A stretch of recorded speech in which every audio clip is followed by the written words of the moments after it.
BNP রাজনীতির দিন শেষ হয়ে আসছে। একটু অবাক হচ্ছেন যে বিএনপি ক্ষমতায়, তাও আবার সংসদের ব্রুট মেজরিটি, আর রাজনীতির দিন শেষ হয়ে আসছে, এটা আবার কেমন কথা? অনেকে বলবেন যে সোলায়মান ভাই আপনি উদ্ভট কথা বলছেন। না, ইস্ট্রু, মনোযোগ দিয়ে শুনেন, বিএনপির দিন ফুরিয়ে আসছে। দর্শক, আবার আপনারা কেউ কেউ বলবেন যে হাসিনা 17 বছরে ফেসিবাদী আমলেই বিএনপি যায় কিন্তু যায়নি, আর এখন ক্ষমতায় থেকে বিএনপি ধ্বংস হবে। এটা কি হয়? না, এটাই হয়। কারণ গত 17 বছরে বিএনপি যা করেনি, যে অন্যায় করেনি, সে অন্যায় এখন করছে। 17 বছর যে মৌলিক ভুল করেনি, সেই ভুল এখন করছে। দর্শক, বিষয় হচ্ছে জনরায়। গত 17 বছর বিএনপি জনরায়ের পক্ষে ছিল। জিয়াউর রহমানের উত্থান জনরায়ের মাধ্যমে, গণভোটের মাধ্যমে। জনরায় মাপার সবচেয়ে বড় প্যারামিটার হচ্ছে গণভোট। তো জিয়াউর রহমান বিএনপির জন্মই হচ্ছে গণভোটের মাধ্যমে, এবং বিএনপি কখনোই সিগনিফিকেন্টলি জনরায়কে ধামাচাপা দিতে চায়নি। গত 17 বছর জনগণের পক্ষে ছিল বিএনপি, অর্থাৎ বিএনপির ভিতরে অন্তর্কন্দল থাকলেও বিএনপি ধ্বংস হতো না, যেহেতু জনগণের পক্ষে ছিল। কিন্তু এবার কি করতে যাচ্ছে? গণভোটেই বাতিল করে দিতে যাচ্ছে। গণভোট অধ্যাদেশেই বাতিল করতে যাচ্ছে। গণভোট সংবিধানে নাই, থাকবে না। গণভোট কি? কিছু না। গণভোট বাদ, গণভোট চলবে না। এই যে সিদ্ধান্ত বিএনপির, যে গণভোট মানি না, কিসের গণভোট? গণভোট আইন বাতিল। এটা বিএনপিকে ধ্বংস করবে, বিএনপি রাজনীতি শেষ করে দিবে। কারণ এই যে গণভোট মানি না, গণভোটের রায় মানি না, জনরায়কে মানি না, এটা বিএনপি তার ইতিহাসে প্রথম করছে। এবং আরেকটা বিষয় দেখেন, যে জন্মের সাথে বেইমানি করলে প্রকৃতি তার উপর প্রতিশোধ নেয়। তো বিএনপির জন্ম হচ্ছে গণভোটের মাধ্যমে, এখন সেই জন্মের সাথে বেইমানি করছে বিএনপি, অর্থাৎ বিএনপি প্রকৃত প্রতিশোধের শিকার হয়ে বিএনপি ধ্বংস হয়ে যাবে। ধ্বংস হতে কি বেশি সময় লাগে? এই যে যারা চিন্তা করছেন যে আরে বিএনপি ক্ষমতায় এসেছে 2/3 মেজরিটি নিয়ে, সোলায়মান সাহেব এসেছে, বিএনপি শেষ হয়ে যাবে, এই থিওরি নিয়ে, না, বেশিক্ষণ লাগে না তো শেষ হতে। আওয়ামী লীগের চাইতে বড় কোনো দল ছিল বাংলাদেশে? এদেশে স্বাধীনতা যুদ্ধের নেতৃত্ব দানকারী সংগঠন, 1971 সালে মহান মুক্তিযুদ্ধ হয়েছে আওয়ামী লীগের নেতৃত্বে। যে প্রবাসী সরকারের অধীনে মুক্তিযুদ্ধ হয়েছে, সেই প্রবাসী সরকারটা ছিল আওয়ামী লীগ সরকার, যার প্রেসিডেন্ট ছিলেন শেখ মুজিবুর রহমান, ভারপ্রাপ্ত রাষ্ট্রপতি ছিলেন আওয়ামী লীগ নেতা শহীদ নজরুল ইসলাম, প্রধানমন্ত্রী ছিলেন আওয়ামী লীগ নেতা তাজউদ্দিন আহমেদ। অতএব এই গ্লোরিয়াস আওয়ামী লীগ, যে আওয়ামী লীগের সম্পর্ক দেশের মাটি ও মানুষের সাথে, বাংলাদেশের এমন কোনো গণতান্ত্রিক আন্দোলন নাই যার সাথে আওয়ামী লীগের শুধু সম্পর্ক না, যার নেতৃত্বে আওয়ামী লীগ ছিল না। অতীতের সমস্ত আন্দোলনের নেতৃত্বে ছিল আওয়ামী লীগ। এদেশের জনগণ বারবার অধিকার ফিরে পেয়েছে আওয়ামী লীগের হাত ধরে। আওয়ামী লীগের মতো সফল দল পৃথিবীর ইতিহাসে হাতে গোনা কয়েকটা।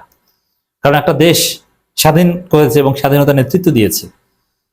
এভাবে প্রবাসী সরকার গঠন করা, প্রবাসী বিদেশে সরকারের কার্যক্রম চালিয়ে তেমন কোনো অস্ত্র ছিল না, তারপরে দেশটা স্বাধীন করে আনা, এবং এখন তো বাংলাদেশ পাকিস্তানের চাইতে এগিয়ে যাচ্ছে। এটা কিন্তু আওয়ামী লীগের অবদান। সে আওয়ামী লীগের এই তাসের ঘর মুহূর্তের মধ্যে সব ভেঙে চুরে তছনছ হয়ে গেছে। জাস্ট একটা রাজাকারের নাতিপুতি বলেছে, ছেলেরা আন্দোলন করেছে, একটা পর্যায়ে এমন ঘটনা ঘটেছে 14 গোষ্ঠীকে পালাতে হয়েছে, এবং আওয়ামী লীগ আর কোনোদিন ফিরতে পারবে না। সবকিছু ধ্বংস হয়ে গেছে। বাংলাদেশে আপনি চিন্তা করেছেন, জাতির জনক, যার নামে 71 সালে মুক্তিযুদ্ধ হয়েছে, যিনি স্বাধীনতার যুদ্ধের সর্বাধিনায়ক, তার নামে একটা প্রতিষ্ঠান থাকতে পারবে না, তার নাম নিলে মার খেতে হবে, এবং তার সমস্ত মূর্তি ভাস্কর্য ভেঙে চুরে একদম চুরমার করে ফেলেছে। এটা কেউ কল্পনা করেছেন? অতএব ধ্বংস হতে বেশি সময় লাগে না। যেই শেখ মুজিব বাংলাদেশের রন্ধ্রে রন্ধ্রে, কিভাবে সমস্ত বই পুস্তকে, সমস্ত প্রকাশনীতে, চাকরি পরীক্ষা, সব জায়গায় শেখ মুজিবময় বাংলাদেশ মানে শেখ মুজিব। পাবলিক টয়লেট থেকে শুরু করে বাংলাদেশের সর্বোচ্চ মেডিকেল বিশ্ববিদ্যালয়, সবকিছু শেখ মুজিব। মানে বাংলাদেশটার নাম বাংলাদেশ বাদ দিয়ে শেখ মুজিব দেশ করলে, বঙ্গবন্ধু দেশ করলে খারাপ হতো না, এমন একটা অবস্থা। সেই শেখ মুজিব, সেই আওয়ামী লীগ একদম নাই হয়ে গেছে মুহূর্তের মধ্যে। এটা যদি সম্ভব হয়, তাহলে বিএনপির ধ্বংস সম্ভব হবে না কেন? কিভাবে হতে পারে? এই যে বিএনপি এখন গণভোটকে অস্বীকার করার চেষ্টা করছে, এতে মানে জনরায়কে উপেক্ষা করছে, যার ফলে কোনো একটা ইস্যুকে কেন্দ্র করে যদি জোরালো আন্দোলন গড়ে ওঠে, এবং সেটা যদি জুলাই আগস্টের মতো ছড়িয়ে পড়ে, তারপরে এবং খুব সহজেই সে আন্দোলন সফল হবে। কারণ এবার পুলিশ অল্পতেই পিছু হটবে, আগের আওয়ামী লীগের মতো এত শক্তি রেজিস্ট্যান্স পাওয়ার বিএনপির নেই, যার ফলে একটা পর্যায়ে দেখবেন যে গণ অভ্যুত্থানে বিএনপি পালিয়ে গেছে বঙ্গোপসাগরে অথবা মিয়ানমারে। ভারত তেমন জায়গা দেবেন, অল্প কয়েকজন আমির খুসরু, সালাউদ্দিন এদেরকে জায়গা দিবেন, ভারতের মির্জা ফখরুল, আর বাকিদেরকে বঙ্গোপসাগরে পড়তে হবে অথবা মিয়ানমারে ঢুকতে হবে। আর মিয়ানমারে ঢুকলে ওখানে তারা আবার বোমা টোমা মারবে, কারণ বাংলাদেশ সীমান্তে এমনিতেই উত্তেজনা। আবার মিয়ানমার ওদেরকে ব্যবহার করবে, বলবে যে তোমরা এসেছো বাংলাদেশ থেকে পালিয়ে, বাংলাদেশে পতন হয়েছে, আসো তোমরা হয় আরাকান আর্মির পক্ষে যুদ্ধ করো, নইলে সামরিক জান্তার পক্ষে যুদ্ধ করো। এদেশে তুমি থাকবা, খাবা, বেতন নিবা, কিন্তু যুদ্ধ করতে হবে। এছাড়া বিএনপির সামনে কোনো উপায় থাকবে না। কেন এই পরিণতি হতে পারে? শুধুমাত্র জনরায়কে উপেক্ষা করার কারণে। আওয়ামী লীগের এই পরিণতি কেন হয়েছিল? জনরায়কে উপেক্ষা করার কারণে। তো বিএনপি যেহেতু গণভোটকে অস্বীকার করতে পারে, তো যে কোনো জনরায়কে, জনগণের যে কোনো মতামতকে উপেক্ষা করে প্রতারণা করতে, গাদ্দারি করতে বিএনপির এক সেকেন্ডও সময় লাগবে না।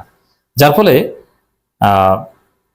বিএনপির ধ্বংস অনিবার্য হতে পারে। তবে আমরা চাই বিএনপি টিকে থাকুক। আর টিকে থাকার থিওরি হচ্ছে গণভোটকে মেনে নিন, জনগণের পালস বুঝুন এবং জনরায়কে শ্রদ্ধা করে রাষ্ট্র পরিচালনা করুন।